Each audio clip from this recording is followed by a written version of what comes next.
ശ്രീവാസാദി ഗൗരഭക്തവൃന്ദ. ഹരേ കൃഷ്ണ കൃഷ്ണ കൃഷ്ണ ഹരേ ഹരേ, ഹരേ രാമ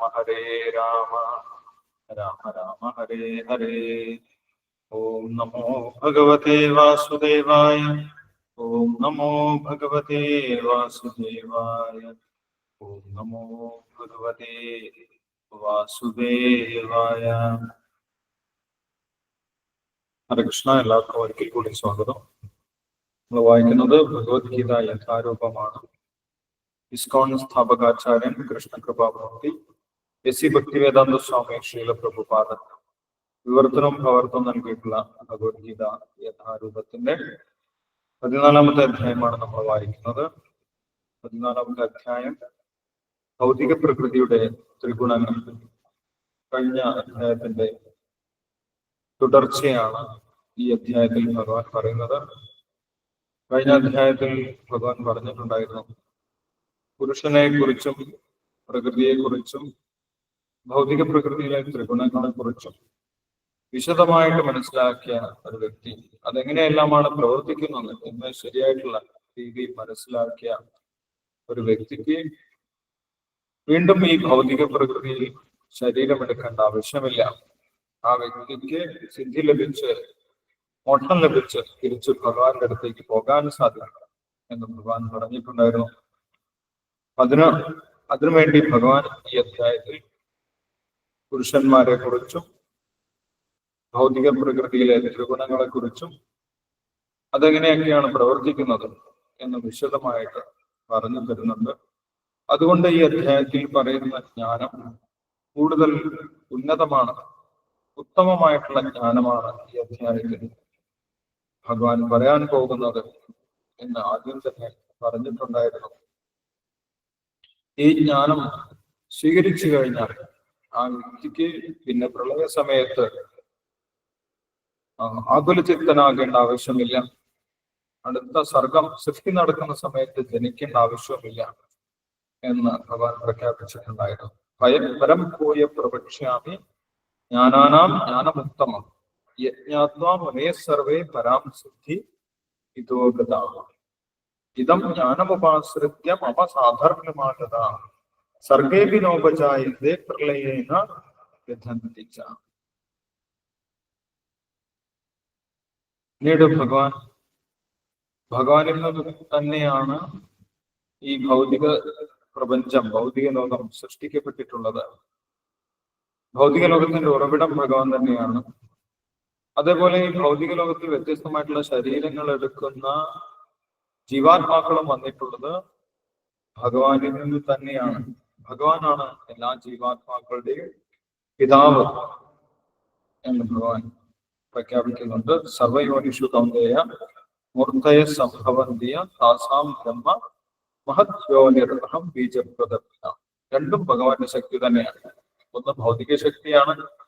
മമയോനിർ മഹത് ബ്രഹ്മ തസ്മിൻ ഗർഭം ദദാമി.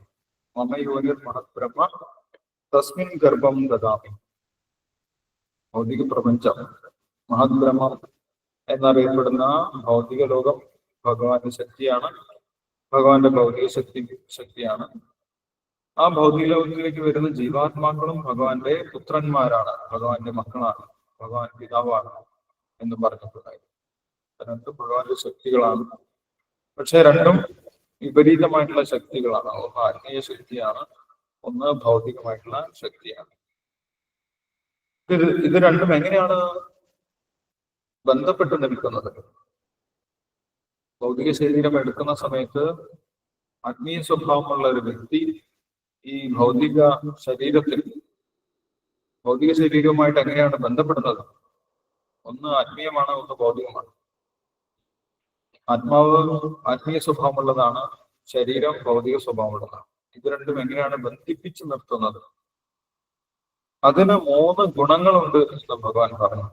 5-ാമത്തെ ശ്ലോകത്തിൽ പറഞ്ഞിട്ടുണ്ടായിരുന്നു, സത്വം രജസ്തമ ഇതി ഗുണ പ്രകൃതി സംഭവ നിബദ്ധനന്തി മഹാബാഹോ ദേഹേ ദേഹിനം അഭ്യം.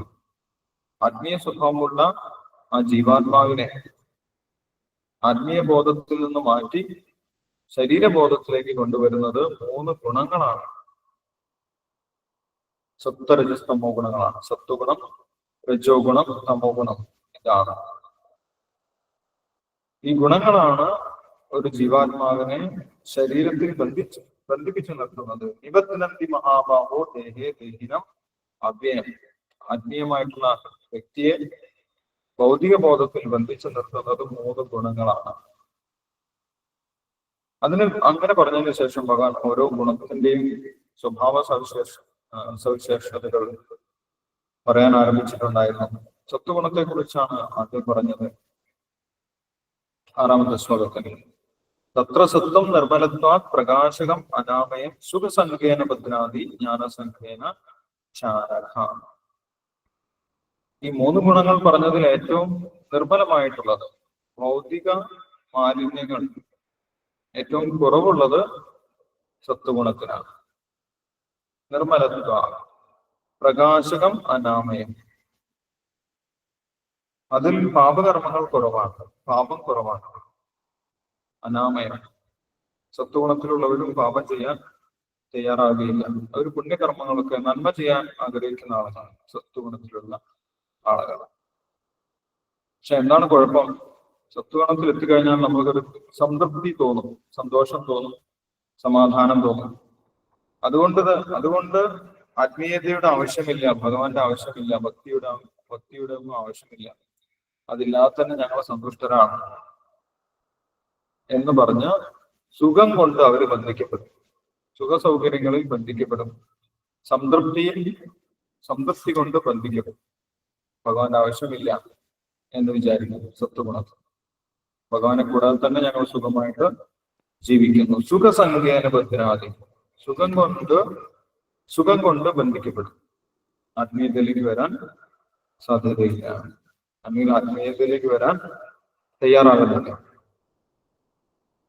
ഇനി രജോ ഗുണം എങ്ങനെയാണ് ബന്ധിച്ചു നിർത്തുന്നത്, ശരീരത്തിൽ ബന്ധിക്കുന്നത് എന്നാണ് 7ാമത്തെ ശ്ലോകത്തിൽ പറയുന്നത്. രജോ രാഗാത്മകം വിദ്ധി തൃഷ്ണ സംഘസമുദ്ഭവം തന്നിബന്ധനാധികൗന്ദേയ കർമ്മസംഖ്യേന ദേഹിനം. രജോ ഗുണത്തിലുള്ളവർക്ക് വലിയ ഭൗതികമായിട്ടുള്ള ആഗ്രഹങ്ങൾ ഉണ്ടായിരുന്നു, വലിയ ആഗ്രഹം, രാഗാത്മകം. അത് തൃഷ്ണയായിട്ട് മാറും, അത്യാഗ്രഹമായിട്ട് മാറും, അടക്കാൻ സാധിക്കാത്ത ആഗ്രഹമായിട്ട് മാറും, ഭൗതികമായിട്ടുള്ള ആഗ്രഹം. ആ ആഗ്രഹം നിറവേറുന്നതിന് വേണ്ടി അവർ കഠിനമായിട്ട് പ്രയത്നിച്ചുകൊണ്ടിരിക്കും. കർമ്മസംഖ്യേന ദേഹിനം. ഇപ്പൊ രജോഗുണത്തിലുള്ളവർ എപ്പോഴും രജോഗുണത്തിന്റെ തള്ളൽ കൊണ്ട് എപ്പോഴും പ്രവർത്തനത്തിലായിരിക്കും, ഭൗതികമായിട്ടുള്ള ഓട്ടത്തിലായിരിക്കും, മത്സരത്തിലായിരിക്കും, കഠിനമായിട്ടുള്ള പ്രവർത്തനങ്ങളിലായിരിക്കും. അതുകൊണ്ട് അവർക്ക് ആത്മീയതയെ കുറിച്ച് കേൾക്കാനോ ആത്മീയത പ്രാക്ടീസ് ചെയ്യാനോ സമയം ഉണ്ടാകും. അവർക്ക് കേൾക്കാൻ സമയമില്ല, സത്സംഗത്തിൽ വരാൻ സമയമില്ല. കാരണം അവർ വർക്ക് ചെയ്തുകൊണ്ടിരിക്കുകയാണ്. എനിക്ക് ഒരുപാട് വർക്കുണ്ട്, എനിക്ക് ഒരുപാട് വർക്ക് ചെയ്തു തീർക്കാനുണ്ട്, എനിക്ക് സമയമില്ല എന്നവർ പറയുന്നത്. അത് രജോ ഗുണമാണ് അവരെ കൊണ്ട് അങ്ങനെ പറയിപ്പിക്കുന്നത്. 3ാമത്തേത് തമോ ഗുണമാണ്. ഈ 2 ഗുണങ്ങളെ കുറിച്ച് നമ്മൾ കഴിഞ്ഞ ദിവസം വായിച്ചിട്ടുണ്ടായിരുന്നു. അടുത്ത് നമുക്ക് വായിക്കാനുള്ളത് 8ാമത്തെ ശ്ലോകമാണ്. തമോ ഗുണത്തെ കുറിച്ചാണ് 8ാമത്തെ ശ്ലോകത്തിൽ ഭഗവാൻ പറയുന്നത്. തമസ്തജ്ഞാനജം വിദ്ധി മോഹനം സർവദേഹിനാം പ്രമാദാലസ്യ നിദ്രാദി തന്നിബധ്നാദി ഭാരത. 8ാമത്തെ ശ്ലോകത്തിന്റെ വിവർത്തനം ഭാവാർത്ഥമായിട്ടുള്ളൂ. അതിനുശേഷം നമുക്ക് ഡിസ്കസ് ചെയ്യാം. ഹരേ കൃഷ്ണ. ഹരേ കൃഷ്ണ.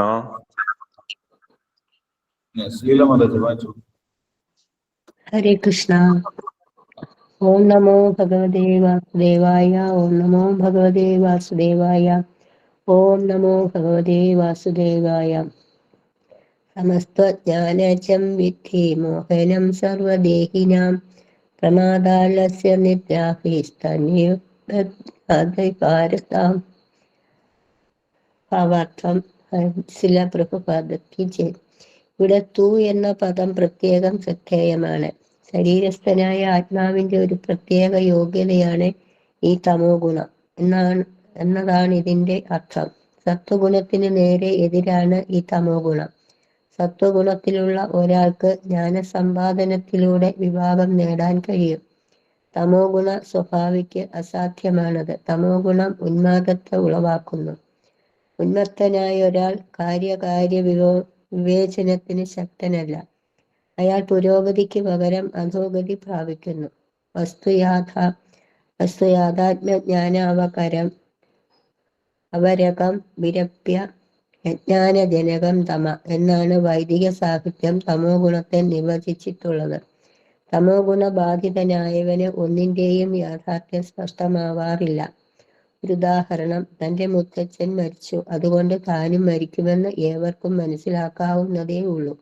മനുഷ്യർ നശ്വരനാണ്. അവന് പിറക്കുന്ന മക്കളും മരിച്ചു പോകും. മരണം സുനിശ്ചിതമാണ്. എന്നിട്ടും ആളുകൾ ഉന്മത്തരായതുപോലെ പണം വാരിക്കൂട്ടുന്നു. രാവും പകലും കഠിന പ്രയത്നം ചെയ്യുന്നു. ശാശ്വതനായ ആത്മാവിനെ പറ്റി ചിന്തിക്കുന്നതേയില്ല.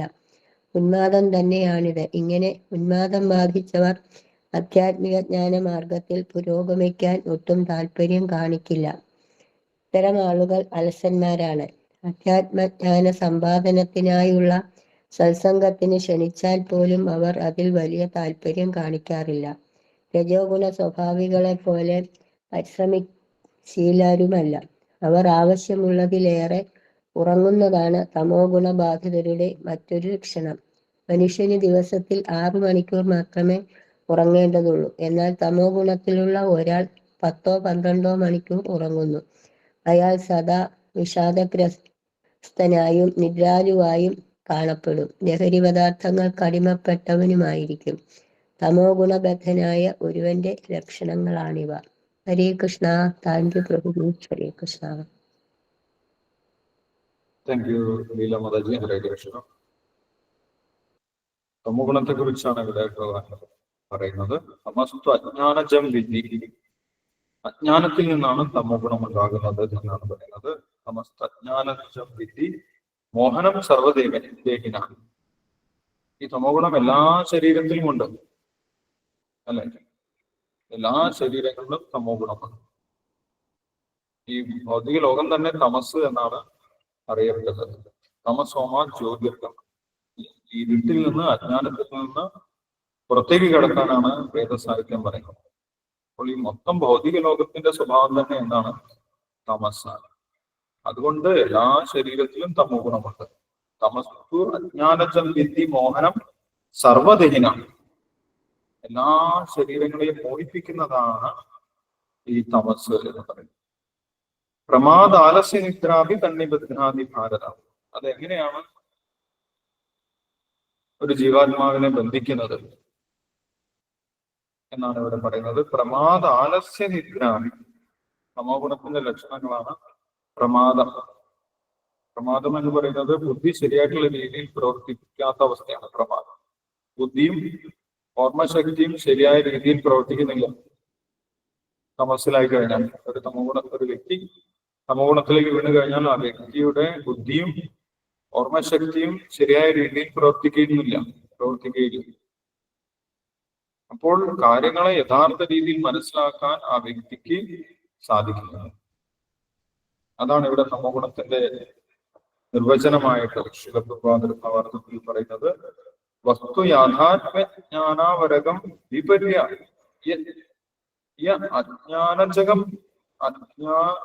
അജ്ഞാനജനകം. വസ്തു യാഥാത്മ്യം, വസ്തുക്കളെ യഥാർത്ഥ രീതിയിൽ മനസ്സിലാക്കാനുള്ള കഴിവ് നഷ്ടപ്പെടും. അതാണ് തമോ ഗുണത്തിന്റെ പ്രത്യേകത. അവര് കാര്യങ്ങൾ യഥാർത്ഥ രീതിയിൽ ഒരിക്കലും മനസ്സിലാക്കുന്നില്ല. തെറ്റിദ്ധാരണകളുടെ പുറത്താണ് അവർ ജീവിക്കുന്നത്. ഒരുപാട് ധാരണകൾ, ഒരുപാട് തെറ്റിദ്ധാരണകളാണ് അവർക്ക് കാര്യങ്ങൾ ശരിയായ രീതിയിൽ ഒരിക്കലും മനസ്സിലാക്കാൻ അവർക്ക് സാധിക്കുന്നില്ല. കാരണം എന്താണ്? തമോ ഗുണം അവരുടെ ശരിയായിട്ടുള്ള ജ്ഞാനത്തിനെ മൂടി വെച്ചിരിക്കുകയാണ്. ജ്ഞാനം സ്വീകരിക്കാൻ അവർക്ക് ഒരിക്കലും സാധിക്കുന്നില്ല എന്ന് പറയും. ജ്ഞാനം സ്വീകരിക്കണമെങ്കിൽ, ആത്മീയമായിട്ടുള്ള അറിവ് കിട്ടണമെങ്കിൽ നമ്മൾ മിനിമം സത്വഗുണത്തിലേക്കെങ്കിലും വരണം. ആത്മീയ ജ്ഞാനം വിശുദ്ധ സത്വഗുണത്തിലാണ്. പക്ഷെ ആത്മീയ ജ്ഞാനം നമുക്ക് സ്വീകരിക്കാൻ സാധിക്കുന്നത്, അതിന്റെ സ്റ്റാർട്ടിങ് എന്ന് പറയുന്നത് സത്വഗുണത്തിലാണ്. സത്വഗുണത്തിലെത്തിയാലേ നമുക്ക് ജ്ഞാനം സ്വീകരിക്കാൻ സാധിക്കും. തമോ ഗുണത്തിലെത്തിയവർക്ക് ജ്ഞാനം ഒരിക്കലും സ്വീകരിക്കാൻ സാധിക്കില്ല. അതാണ് തമോഗുണത്തിന്റെ പ്രത്യേകത. ആലസ്യം എന്ന് പറഞ്ഞു കഴിഞ്ഞാൽ ആത്മീയ ജ്ഞാനം സ്വീകരിക്കുന്നതിനുള്ള മടിയാണ്. ആത്മീയ ജ്ഞാനത്തിൽ യാതൊരു താല്പര്യം ഉണ്ടാകില്ല. അതിന് നേരെ വിപരീതമായിട്ടുള്ള കാര്യത്തിലായിരിക്കും എല്ലാ താല്പര്യം. അവരുടെ താല്പര്യം തന്നെ പൂർണ്ണമായിട്ടും ഭൗതികമായിരിക്കും. ശരീരവുമായിട്ട് ബന്ധപ്പെട്ട കാര്യങ്ങൾക്ക് മാത്രമാണ് അവർക്ക് താല്പര്യം ഉണ്ടാകുന്നത്. ആഹാരം, നിദ്ര, ഭയം, മൈഥുനം, ഇത് മാത്രമാണ്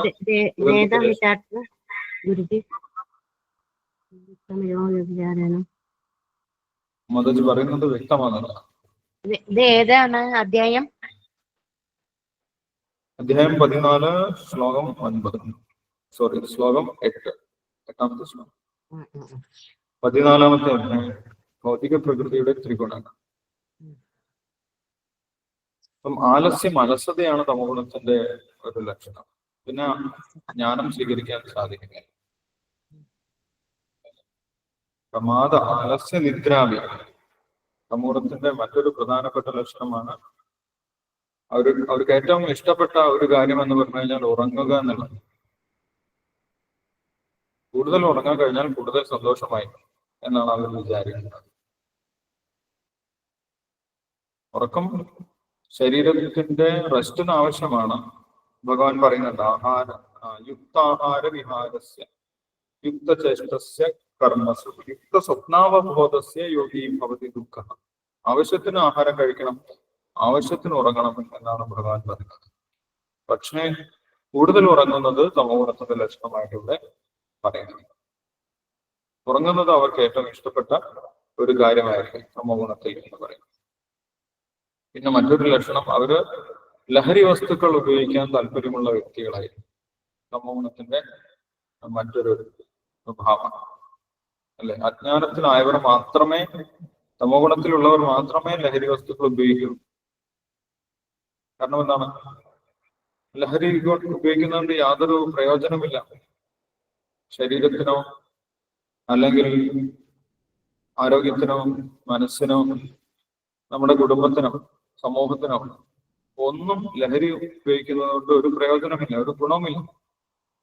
ഒരു പ്രയോജനമില്ലാത്ത വസ്തു ഉപയോഗിക്കുന്നത് ബുദ്ധിയില്ലാത്തത് കൊണ്ടാണ്, അല്ലെങ്കിൽ തമോഗുണത്തിൽപ്പെട്ടത് കൊണ്ടാണ്, അല്ലെങ്കിൽ അജ്ഞാനം ബാധിച്ചത് കൊണ്ടാണ്. തമോഗുണത്തിലുള്ളവരാണ് ലഹരി വസ്തുക്കൾ ഉപയോഗിക്കുന്നത്. അപ്പൊ കലിയുഗത്തിൽ മിക്കവാറും നമ്മൾക്ക് കാണാൻ സാധിക്കുന്നത് തമോ ഗുണവും രജോ ഗുണമാണ്. എല്ലാവരെയും ബാധിക്കുന്നുണ്ട്. കലിയുഗത്തിൽ ജീവിക്കുന്ന എല്ലാവരെയും തമോ ഗുണവും രജോ ഗുണവും വല്ലാണ്ട് ബാധിക്കുന്നുണ്ട് അല്ലെ. അതിൽ നിന്ന് രക്ഷപ്പെടാൻ വേണ്ടിയിട്ടാണ് നമ്മൾ സാത്വിക ഗുണമായിട്ട് ബന്ധപ്പെടുന്നതും സാത്വികമായിട്ടുള്ള കാര്യങ്ങൾ ചെയ്യുന്നതും സാത്വികമായിട്ടുള്ള ആഹാരം കഴിക്കുന്നതും സത്സംഗങ്ങളിൽ പങ്കെടുക്കുന്നതും അതേപോലെ നമ്മൾ ചില സാധനങ്ങളൊക്കെ പ്രാക്ടീസ് ചെയ്യുന്നത് തമോ ഗുണത്തിനെ അതിലൂടെ നമുക്ക് ഒഴിവാക്കാൻ സാധിക്കും. അത് അടുത്ത ശ്ലോകത്തിൽ ഭഗവാൻ പറയുന്നുണ്ട്. ഈ സത്വരജസ്തമോ ഗുണങ്ങളൊന്നും പെർമനന്റ് അല്ല. നമ്മൾ വിചാരിക്കേണ്ട ആവശ്യമില്ല, ഞാൻ തമോ ഗുണത്തിലായിപ്പോയി, ഞാൻ തമോ ഗുണിയായിപ്പോയി, എനിക്ക് തമോ ഗുണത്തിലുള്ള സ്വഭാവമാണുള്ളത് എന്ന് നമ്മൾ വിചാരിച്ച് വിഷമിക്കേണ്ട ആവശ്യമില്ല. കാരണം അത് മാറ്റാൻ സാധിക്കും. ഇത് പെർമനന്റ് അല്ല. ഗുണങ്ങൾ മാറി മാറി വരുന്നതാണ്. നമ്മൾക്ക് ഏത് ഗുണത്തിന് വേണമെങ്കിലും വർദ്ധിപ്പിക്കാൻ സാധിക്കും. നമ്മുടെ ഉള്ളിലുള്ള ഗുണത്തിനെ, സത്വഗുണത്തിനെ ആണെങ്കിൽ സത്വഗുണത്തിനെ, രജോ ഗുണത്തിനെയോ തമോ ഗുണത്തിനെയോ മാറ്റിമറിക്കാൻ നമ്മൾക്ക് സാധിക്കും. ചില പ്രാക്ടീസസ് ഉണ്ട്. ചില പ്രാക്ടീസുകൾ, സാധനങ്ങളൊക്കെ ചെയ്തു കഴിഞ്ഞാൽ സത്വഗുണം വർദ്ധിപ്പിക്കാൻ സാധിക്കും. രജോ ഗുണത്തിനെയും തമോ ഗുണത്തിന്റെയും പ്രവർത്തനം ഇല്ലാതാക്കാൻ സാധിക്കും. അപ്പൊ ഇത് പെർമനന്റ് അല്ല എന്ന് അടുത്ത ശ്ലോകത്തിൽ പറയുന്നുണ്ട്. അടുത്ത ശ്ലോകത്തിൽ 9ാമത്തെ ശ്ലോകത്തിൽ പറയുന്നത് ഭഗവാൻ ചുരുക്കി പറയുന്നതാണ്. 3 ഗുണങ്ങളും എങ്ങനെ ശരീരത്തിൽ ജീവാത്മാവിനെ ബന്ധിപ്പിക്കുന്നു എന്ന് ചുരുക്കി ഒറ്റ ശ്ലോകത്തിൽ 9ാമത്തെ ശ്ലോകത്തിൽ ഭഗവാൻ പറയുന്നു. സത്വം സുഖേ സംചയതി രജകർമ്മണി ഭാരത ജ്ഞാനം ആവൃത്യതു തമ പ്രമാദേ സഞ്ചയത്തില്ല. ഓരോ ഗുണവും എങ്ങനെയാണ് ജീവാത്മാവിനെ ബന്ധിപ്പിക്കുന്നത് എന്ന് ചുരുക്കി പറഞ്ഞിട്ടുണ്ട്. നമ്മൾക്ക് അതിന്റെ വിവർത്തനവും ഭാവാർത്ഥം വായിച്ചതിന് ശേഷം ഡിസ്കസ് ചെയ്യാം. ഹരേ കൃഷ്ണ പ്രഭുജി. ഹരേ കൃഷ്ണ. ഞാൻ വായിച്ചോട്ടെ? ഹരേ കൃഷ്ണ. യെസ്, വായിച്ചോ. ആരാണ് വായിക്കുന്നത്? ഞാൻ വായിക്കട്ടെ പ്രഭുജി? ഹരേ കൃഷ്ണ. നമോ ഭഗവതേ വാസുദേവായ. സത്വം സുഖേ സംജയതി രജ കർമ്മണി ഭാരത ജ്ഞാനം ആവൃത്യതു തമ പ്രമാദേ സംജയതി ഇത്യുത. അല്ലയോ ഭാരതപുത്ര, സത്വഗുണം ഒരാളെ സുഖം കൊണ്ട് ബന്ധിക്കുമ്പോൾ രജോ ഗുണം കാമ്യകർമ്മങ്ങൾ കൊണ്ടാണ് ബന്ധിക്കുക. ജ്ഞാനത്തെ ആവരണം ചെയ്യുന്ന തമോ ഗുണമാകട്ടെ ഉന്മാദം കൊണ്ടും ഒരാളെ ബന്ധിക്കുന്നു. ഭാവാർത്ഥം: പ്രത്യേക വിജ്ഞാന മേഖലയിൽ പ്രവർത്തന നിരതനായിരിക്കുന്ന തത്വചിന്തകനോ ശാസ്ത്രജ്ഞനോ വിദ്യാവിചക്ഷണനോ ആ വഴിയിൽ തൃപ്തനായേക്കാവുന്നതുപോലെ സത്വഗുണത്തിൽ സ്ഥിതി ചെയ്യുന്ന വ്യക്തി തന്റെ പ്രവർത്തനങ്ങളിലും ബുദ്ധിവിഷയകമായ നേട്ടത്തിലും തൃപ്തനാണ്. രജോഗുണത്താൽ ഒരു വ്യക്തി കാമ്യകർമ്മങ്ങളിൽ വ്യാപൃതനായേക്കാം. അയാൾ നേടാൻ കഴിയുന്ന അത്ര നേടുകയും നല്ല കാര്യങ്ങൾക്കായി ചെലവാക്കുകയും ചെയ്യുന്നു. ചിലപ്പോൾ അവർ ആശുപത്രികൾ തുറക്കാൻ ശ്രമിക്കുകയും ധർമ്മസ്ഥാപനങ്ങൾക്ക് ദാനം ചെയ്യുകയും ചെയ്യാറുണ്ട്. രജോഗുണത്തിൽ വർത്തിക്കുന്ന ഒരാളുടെ ലക്ഷണമാണിത്. തമോ ഗുണം ജ്ഞാനത്തെ ആവരണം ചെയ്യുന്നു. തമോ ഗുണമുള്ളവർ ചെയ്യുന്നത് അവർക്കോ മറ്റുള്ളവർക്കോ പ്രയോജനകരമല്ല. ഹരേ കൃഷ്ണ പ്രഭുജി. ഹരേ കൃഷ്ണ.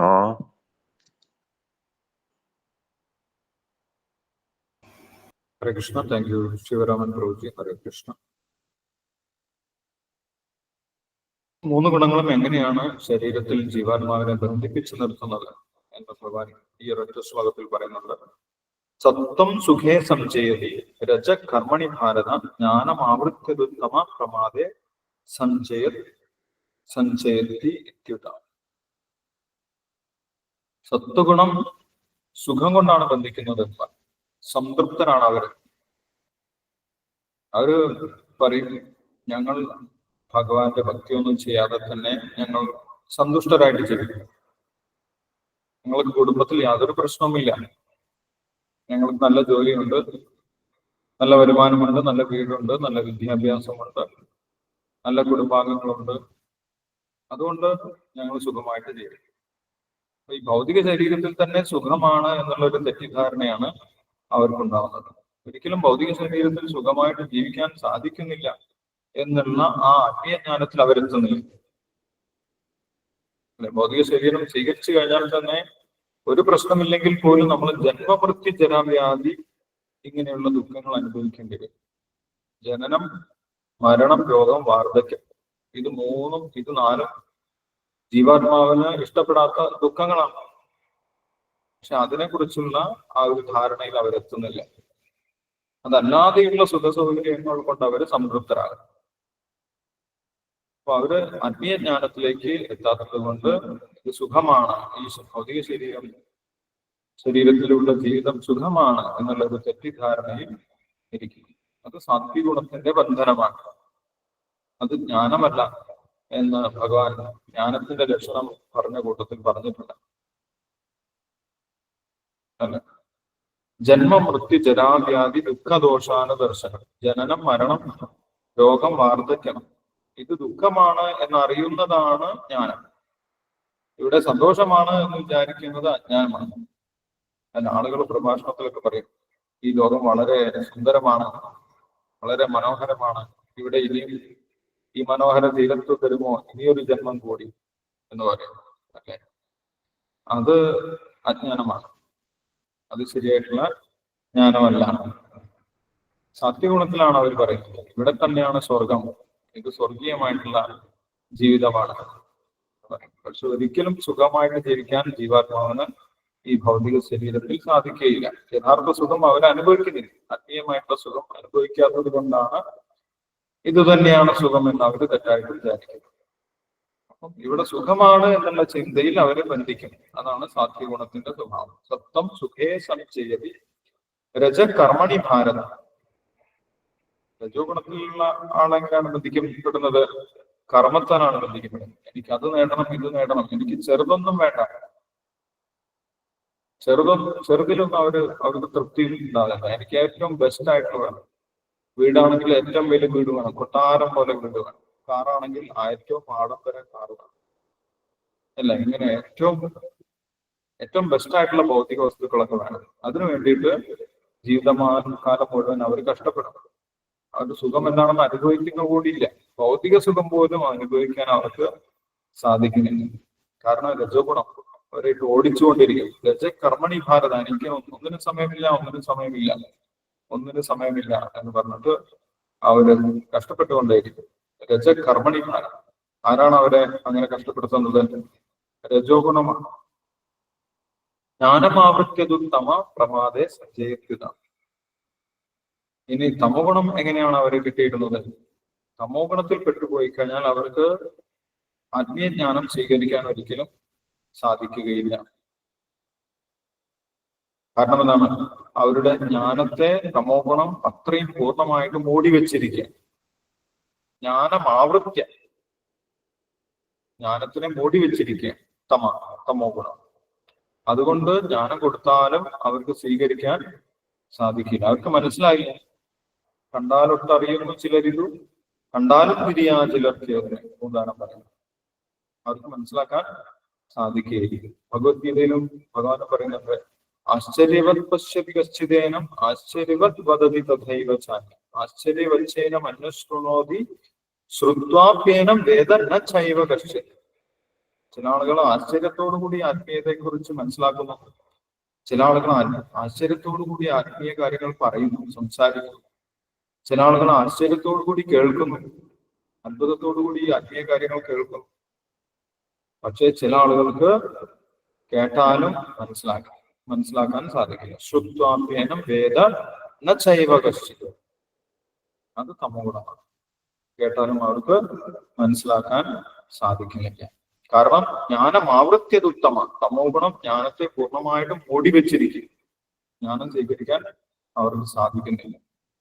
അങ്ങനെ ശരീരം മാത്രമാണ് ഞാൻ എന്ന് വിചാരിച്ച് ശരീരത്തിന് വേണ്ടി മാത്രം പ്രവർത്തിക്കുന്നു, കിടന്നുറങ്ങുന്നു, ആഹാരം കഴിക്കുന്നു, കിടന്നുറങ്ങുന്നു. ആഹാരനിദ്ര, ഭയമൈഥുനം, ഭയപ്പെടുന്നു. അതേപോലെ മൈഥുനം, സ്ത്രീ പുരുഷ ബന്ധങ്ങളൊക്കെ ചെയ്യും. ഇങ്ങനെ ജീവിക്കും. അതാണ് ജീവിതം എന്ന് വിചാരിച്ചിട്ട് അങ്ങനെ അവര് സമയം കളയും. ഇങ്ങനെ 3 ഗുണങ്ങളും ഈ ശരീരത്തിൽ ജീവാത്മാവിനെ ബന്ധിച്ചിരിക്കുകയാണ്. സത്വഗുണമാണെങ്കിലും ബന്ധിക്കുകയാണ്, രജോ ഗുണമാണെങ്കിലും ബന്ധിക്കുകയാണ്, തമോ ഗുണമാണെങ്കിലും ബന്ധിക്കുകയാണ്. സത്വം സുഖം കൊണ്ട് ബന്ധിക്കുന്നു, രജസ് കർമ്മം കൊണ്ട് ബന്ധിക്കുന്നു, തമസ് അജ്ഞാനം കൊണ്ട് ബന്ധിക്കുന്നു. 3 തരത്തിലാണ് ബന്ധിക്കുന്നത് എന്ന് പറഞ്ഞു. ഈ 2 ശ്ലോകങ്ങൾ നമ്മൾ വായിച്ചു. ഇതിൽ എന്തെങ്കിലും സംശയങ്ങൾ ഇപ്പോൾ ഉണ്ടെങ്കിൽ നമുക്ക് ഡിസ്കസ് ചെയ്യാം. അതിനുശേഷം സമയം ഉണ്ടെങ്കിൽ നമുക്ക് അടുത്ത ശ്ലോകം വായിക്കാം.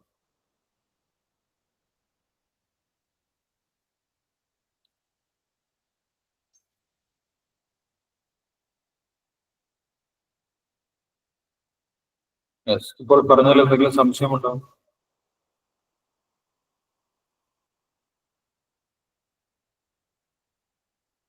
സത്യരജ സമോ ഗുണങ്ങളെ പിന്നെ ഇതിപ്പോ എന്താണ്, എങ്ങനെയാണ് വ്യക്തിയിൽ മാറ്റം വരുത്തുന്നത് എന്നല്ലാണ് ഇപ്പൊ ഇതിൽ എടുക്കുന്നത്, ക്ലാസ് എടുത്തത്. സത്വരജസ്തമോ ഗുണങ്ങളെ എങ്ങനെയാണ് അതിക്രമിക്കുന്നത്, എങ്ങനെയാണ് അതിൽ മാറ്റം വരുത്തുന്നത്, അത് ഭഗവാൻ പറഞ്ഞു തരാം. അത് ഈ അധ്യായത്തിൽ അർജുനൻ ചോദിക്കുന്നു, എങ്ങനെ ഈ സത്വരജസ്തമോ ഗുണങ്ങളെ അതിക്രമിക്കാം. അർജുനന്റെ ചോദ്യമാണ്. ഭഗവാൻ പറഞ്ഞു കൊടുക്കുന്നത് എങ്ങനെയൊക്കെ സത്വരജസ്തമോ ഗുണങ്ങളെ അതിക്രമിക്കാം. അത് ഭഗവാൻ വിശദമായിട്ട് പറഞ്ഞു തരുന്നുണ്ട്. നമ്മൾ ഈ അധ്യായം തുടർന്ന് വായിക്കുന്ന സമയത്ത് നമുക്ക് മനസ്സിലാവും. ഹരേ കൃഷ്ണ പ്രഭു, ഒന്നുകൂടി. സത്വം സുഖം കൊണ്ട് ബന്ധിപ്പിക്കുന്നു, രജോ ഗുണം ജീവാത്മാവിനെ എന്ത്? രജോ ഗുണം സത്വം സുഖ്യ സംജയതി രജ കർമ്മണി ഭാരത. കർമ്മം കൊണ്ട്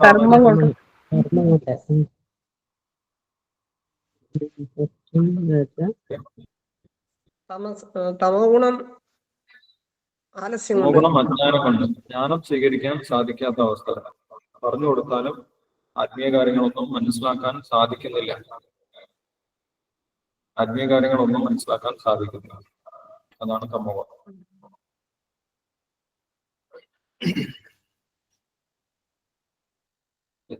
ഈ അടുത്ത ശ്ലോകത്തിൽ ഭഗവാൻ പറയുന്നത് നമ്മൾ ഈ ഗുണങ്ങളെ കുറിച്ച് കേട്ടത് കൊണ്ട് ഭയപ്പെടേണ്ട ആവശ്യമില്ല.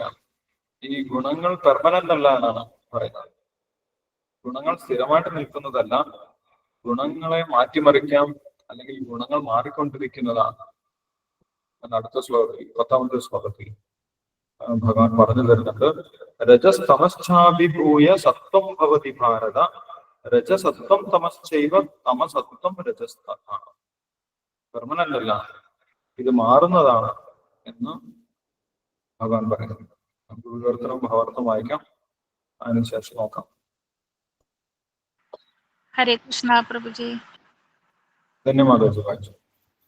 ഓം നമോ ഭഗവതേ വാസുദേവായ. ഓം നമോ ഭഗവതേ വാസുദേവായ. ഓം നമോ ഭഗവതേ വാസുദേവായ. ശ്രീല പ്രഭുപാദിക്ക് ജയ്. ശ്ലോകം 10. രജസ്തമശ്ചാഭിഭൂയ സത്വം ഭവതി ഭാരത രജസത്വം തമശ്ചൈവ തമസത്വം രജസ്തഥാ. വിവർത്തനം. അല്ലയോ ഭാരത, ചിലപ്പോൾ സത്വഗുണം രജസ്തമോ ഗുണങ്ങളെ തോൽപ്പിച്ചുകൊണ്ട് മുന്നേറും.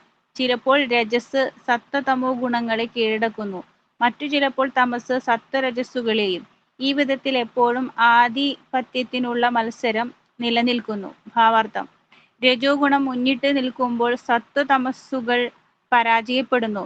തമസാണ് മുന്നിട്ട് നിൽക്കുന്നതെങ്കിൽ രജസത്വഗുണങ്ങൾക്കാണ് തോൽവി. സത്വഗുണം മുന്നിട്ട് നിൽക്കുമ്പോൾ രജസ് തമോ ഗുണങ്ങൾ പരാജയപ്പെടുന്നു. ഈ മത്സരം എപ്പോഴും തുടർന്നു പോരുകയാണ്.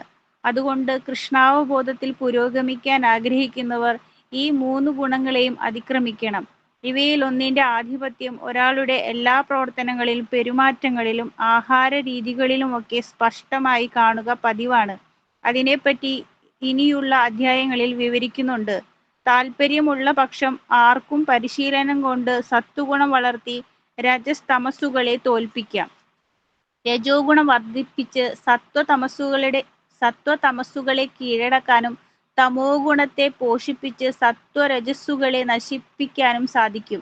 ഇങ്ങനെ ഭൗതിക പ്രകൃതിക്ക് 3 ഗുണങ്ങൾ ഉണ്ടെങ്കിലും സ്ഥിരനിശ്ചയമുള്ളവർക്ക് സത്വഗുണത്താൽ അനുഗ്രഹീതരാവാം. അതിനെയും അതിക്രമിച്ച് വസുദേവാവസ്ഥയെന്ന വിശുദ്ധ സത്വത്തിൽ എത്താം. ഇവിടെയാണ് ഒരാൾ ഈശ്വര ശാസ്ത്രാഭിജ്ഞനാകുന്നത്.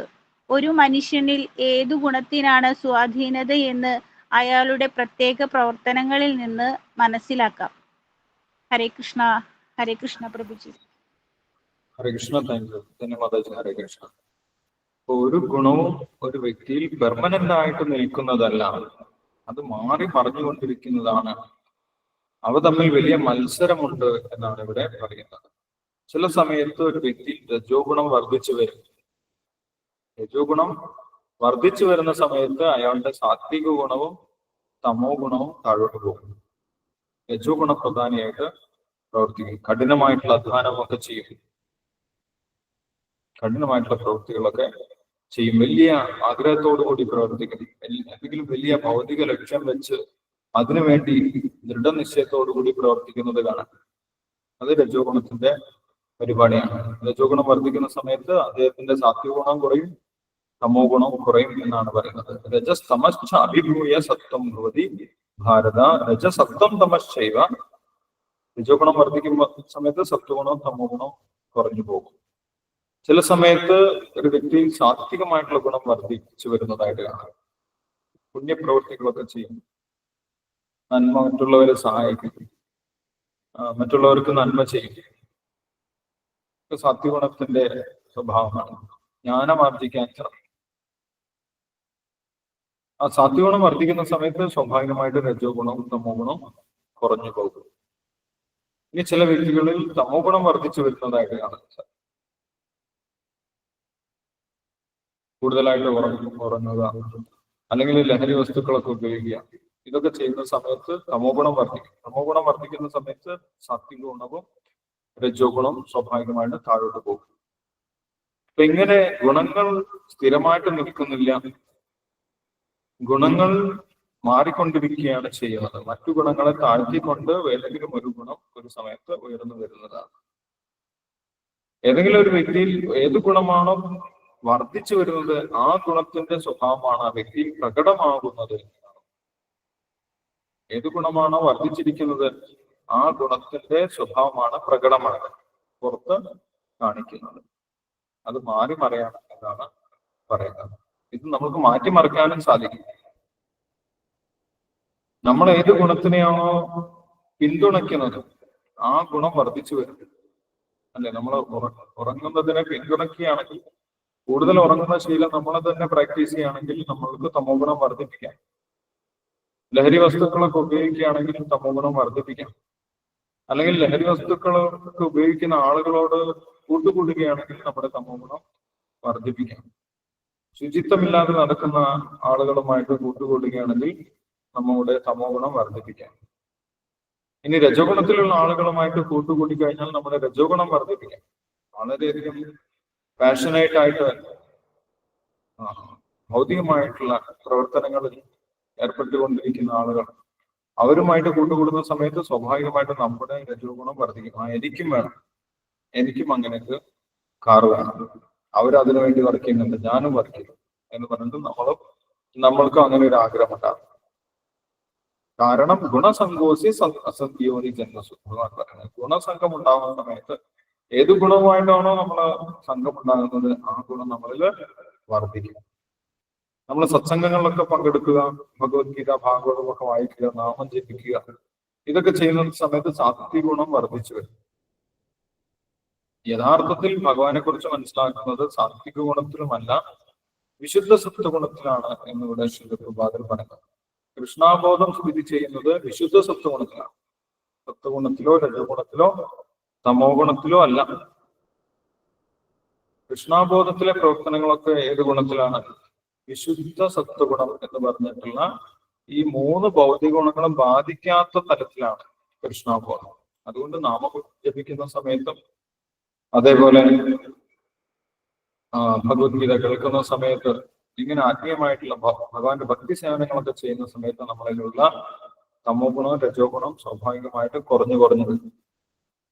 അങ്ങനെ കുറഞ്ഞ് നമുക്ക് ആദ്യം സാത്വികഗുണത്തിൽ എത്താൻ സാധിക്കും. സാത്വികഗുണത്തിൽ എത്തുമ്പോൾ നമ്മൾക്ക് സുഖം തോന്നും, മനസ്സിന് സുഖമുണ്ടാകും, വിശുദ്ധി ഉണ്ടാകും.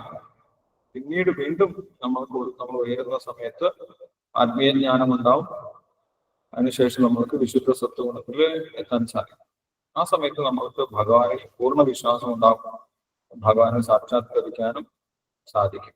അത് വിശുദ്ധ സത്വഗുണത്തിലാണ് എന്ന് പറയും. അപ്പൊ ഇങ്ങനെ പ്രാക്ടീസിലൂടെ നമ്മൾക്ക് ഈ ഗുണങ്ങളെയൊക്കെ മാറ്റിയെടുക്കാൻ സാധിക്കും.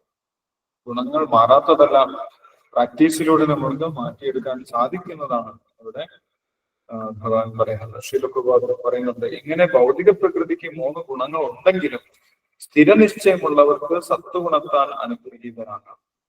സാത്വികമായിട്ടുള്ള പ്രാക്ടീസുകൾ, സാത്വികമായിട്ടുള്ള ഭക്ഷണശീലങ്ങളൊക്കെ പരിശീലിച്ചു കഴിഞ്ഞാൽ നമുക്കും സാത്വിക ഗുണത്തിൽ നിൽക്കാം, ജ്ഞാനം സ്വീകരിക്കാം. വീണ്ടും നമ്മുടെ ഭഗവാന്റെ ഭക്തി സേവനത്തിൽ ഉറച്ചു നിന്നാൽ ഈ സത്വഗുണത്തെയും അതിക്രമിച്ച് ആത്മീയ ഗുണത്തിലെത്താം. ആത്മീയമായിട്ടുള്ള ഗുണമാണ് വിശുദ്ധ സത്വ അവസ്ഥ എന്ന് പറയുന്നത്. അത് ശുദ്ധമായിട്ടുള്ള സത്വഗുണമാണ്. ഭൗതിക മാലിന്യമില്ലാത്ത സത്വഗുണത്തിലാണ് ഭഗവാന്റെ ഗുണം സ്ഥിതി ചെയ്യുന്നത്. അപ്പൊ ഭഗവാൻ ഗുണാതീതനാണ് എന്ന് പറയുന്നെങ്കിലും ഭഗവാന്റെ ഗുണം വിശുദ്ധ സത്വ അവസ്ഥയാണ്. വാസുദേവ അവസ്ഥ എന്ന് പറയുന്നത് വസുദേവ അവസ്ഥ, അതാണ് വിശുദ്ധ സത്വഗുണം എന്ന് പറയുന്നത്. ആ ഗുണത്തിലാണ് നമ്മൾ ഈശ്വര സാക്ഷാത്കാരം നേടുന്നത്, ഭഗവത് സാക്ഷാത്കാരം നേടുന്നത് എന്ന് പറയുന്നുണ്ട്. ഓക്കെ, ഇനി അടുത്ത ശ്ലോകങ്ങളിൽ ഒരു വ്യക്തിയിൽ സത്വഗുണം വർദ്ധിച്ചാലും രജോഗുണം വർദ്ധിച്ചാലും തമോ ഗുണം വർദ്ധിച്ചാലും ഉണ്ടാകുന്ന ലക്ഷണങ്ങളെ കുറിച്ചാണ് പറയുന്നത്. ഇപ്പൊ വായിച്ചതിൽ എന്തെങ്കിലും സംശയമുണ്ടോ?